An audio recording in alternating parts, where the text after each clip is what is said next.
Hello and welcome. This is the introduction to my book, The Bible 5.0, Making Science of Morality. Now, you might be asking yourself, why the Bible 5.0? Well, there are a few reasons that I decided to title this book, The Bible 5.0, Making Science of Morality. First, I thought it would grab your attention. Any good book must start off with a bang, and this book is no exception.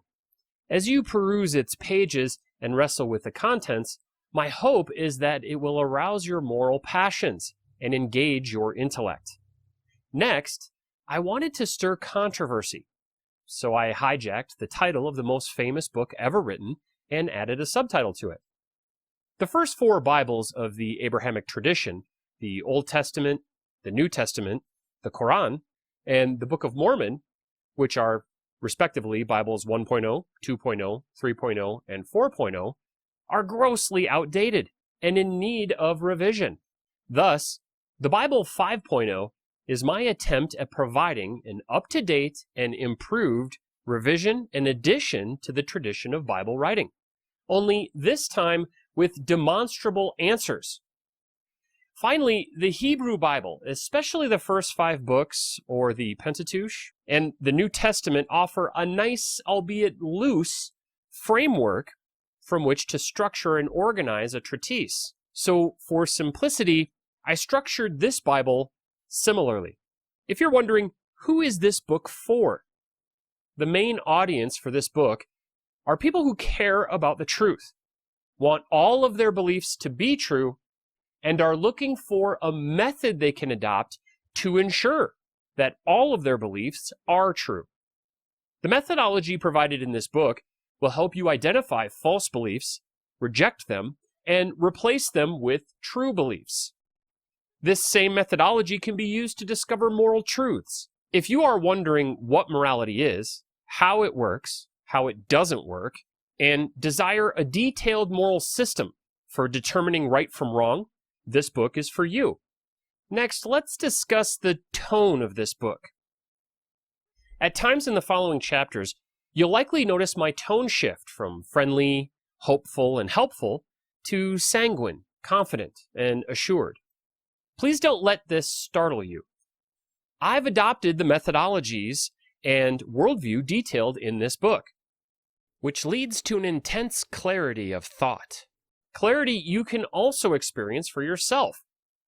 If at first you don't see room in my claims and pronouncements for you and your beliefs, keep reading. There's plenty of room in this worldview for everyone.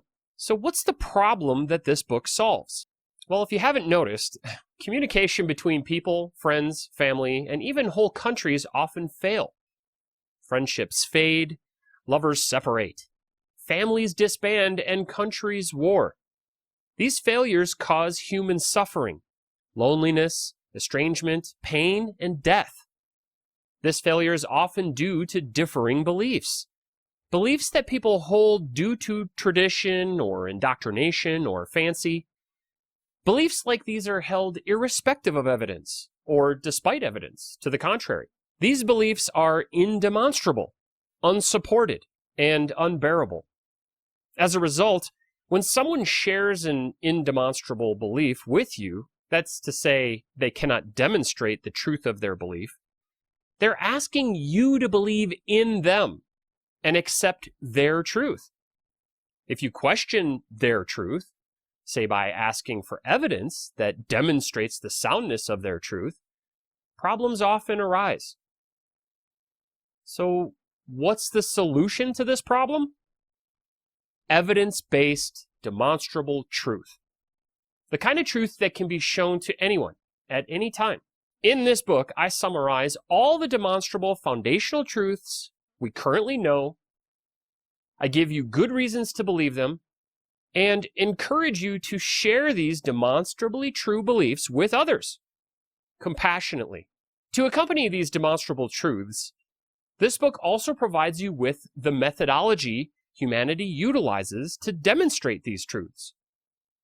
If you're interested in reading the Bible 5.0, Making Science of Morality, and would like to pre-order the book, please email me at earseductionpodcast@gmail.com and include B50 in the subject line.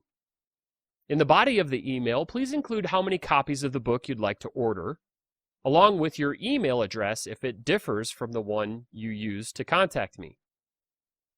If I receive enough pre-orders for the book, I'll forgo the traditional publishing process and self-publish the book instead. Speaking of publishing, I'm currently seeking representation, either from an agent or a book publisher. If you're a publishing agent with bandwidth to take on a new client or a book publisher, please contact me at earseductionpodcast@gmail.com. Thank you, and I hope that you enjoy the show. People are often taught what to think, but not how to think. We are told to think for ourselves and question authority and do our own research. But how? Keep listening. We'll cover that in this book. Now, I want to get to the best part. Hope. The hope that truth can be known, that we do know it, that we can share it with others, and that we all benefit by sharing.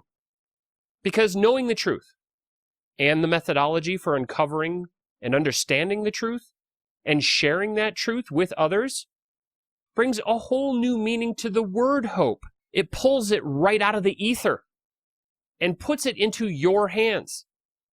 Hope becomes tangible and a valuable commodity, not just an idea or a wish or a prayer. You'll learn how to become filled with feelings of hope. Hope for the future, hope for yourself, and hope for the people you love. Ultimately, I wrote this book to share my hope with you. So as we progress through this series, I hope you'll continue to watch, like, subscribe, comment, and believe me when I say that while I'm going to ask you to take on these thoughts, feelings, and methodologies as your own, there is still plenty of room in a scientific worldview for you and your thoughts and your feelings. Thank you. Ear seduction.